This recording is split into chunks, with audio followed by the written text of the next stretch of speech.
2 Chronicles 12.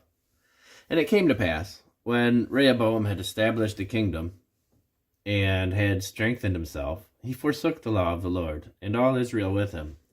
And it came to pass that in the 5th year of King Rehoboam, Shishak, king of Egypt, came up against Jerusalem, because they had transgressed against the Lord, with 1,200 chariots and 70,000 horsemen. And the people were without number that came with him out of Egypt, the Lubims and the Sukkiims and the Ethiopians. And he took the fenced cities which pertained to Judah, and came to Jerusalem. Then came Shemaiah the prophet to Rehoboam and to the princes of Judah that were gathered together to Jerusalem because of Shishak, and said unto them, Thus saith the Lord, Ye have forsaken me, and therefore I also have left you in the hand of Shishak. Whereupon the princes of Israel and the king humbled themselves, and they said, The Lord is righteous.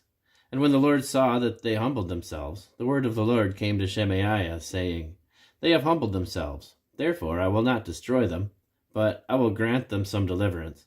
And my wrath shall not be poured out upon Jerusalem by the hand of Shishak.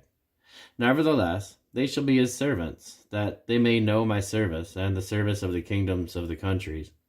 So Shishak, king of Egypt, came up against Jerusalem, and took away the treasures of the house of the Lord, and the treasures of the king's house. He took all. He carried away also the shields of gold which Solomon had made. Instead of which, King Rehoboam made shields of brass, and committed them to the hands of the chief of the guard, that kept the entrance of the king's house. And when he entered into the house of the Lord, the guard came and fetched them, and brought them again into the guard chamber. And when he humbled himself, the wrath of the Lord turned from him, that he would not destroy him altogether. And also in Judah things went well. So King Rehoboam strengthened himself in Jerusalem, and reigned. For Rehoboam was 41 years old when he began to reign, and he reigned 17 years in Jerusalem, the city which the Lord had chosen out of all the tribes of Israel, to put his name there. And his mother's name was Naamah, an Ammonitess. And he did evil because he prepared not his heart to seek the Lord. Now, the acts of Rehoboam, first and last, are they not written in the book of Shemaiah the prophet, and of Iddo the seer concerning genealogies? And there were wars between Rehoboam and Jeroboam continually.